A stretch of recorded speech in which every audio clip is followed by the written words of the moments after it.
వంకాయ కర్రీ చెప్తాను. ఇలా చిన్న వంకాయలు అనేవి తీసుకుంటే కర్రీ అనేది చాలా బాగుంటుంది. పసుపు ఉప్పు వేసి ఈ నీళ్ళలోనే వంకాయ ముక్కలు కోసి వేసుకోవాలి. ఇలాగ తొడిమి తీసి ఇలా నాలుగు వైపులా ఇలా కోసి ఉంచుకోవాలన్నమాట.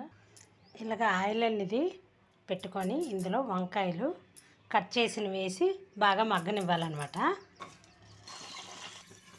మూత పెట్టి 2 నిమిషాలు మగ్గనివ్వాలి. మీకు వంకాయ కర్రీలోకి మసాలా చెప్తున్నాను. ఉల్లిపాయలు అనమాట,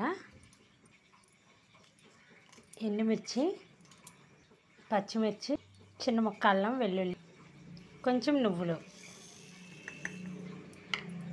కొంచెం చింతపండు, కొంచెం సాల్ట్ కూడా వేసి మిక్సీ చేసుకోవాలి. ఇలా మగ్గిన వంకాయల్ని ఇలా వేరే ప్లేట్లో తీసి ఉంచుకోవాలి. ఈ ఆయిల్లోని మనం మిక్సీ ఆడిన పేస్ట్ అనేది కొంచెం వేయించుకోవాలి. ఈ పేస్ట్ అనేది ఎర్రగా వేగనివ్వాలి, పచ్చివాసన అంతా పోవాలన్నమాట. ఈ పేస్ట్లోనే ఇందాక మిక్సీ ఆడినప్పుడే ఉప్పు వేసాం కదా, మనకు కావాలంటే సరిపోతే ఉప్పు వేసుకోవచ్చు. కొంచెం కారం కూడా మీకు చూసుకొని వేసుకోండి. మాకైతే సరిపోయింది. మిరపకాయలు ఎండుమిర్చి వేసాను కదా. పేస్ట్ అనేది ఎంత బాగా వేగితే మన కూర అనేది అంత బాగుంటుంది. ఇందులో చింతపండు పులుపు కూడా వేసుకుంటాం, కానీ నేను మిక్సీ ఆడినప్పుడే చింతపండు వేసాను కాబట్టి మనం ఇంకా చింతపండు రసం అనేది వేయక్కర్లేదు.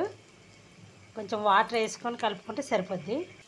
పేస్ట్ అనేది ఎర్రగా వేగింది. ఇందులో వేయించిన వంకాయలు వేసుకోవడం అనమాట.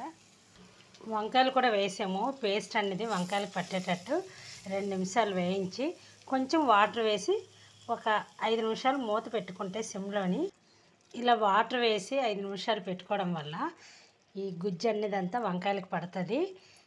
ఈ కూర కూడా ముద్దలాగా అవుద్ది. సిమ్లో పెట్టుకోవాలి. కూర అనేది రెడీ అయిపోయింది.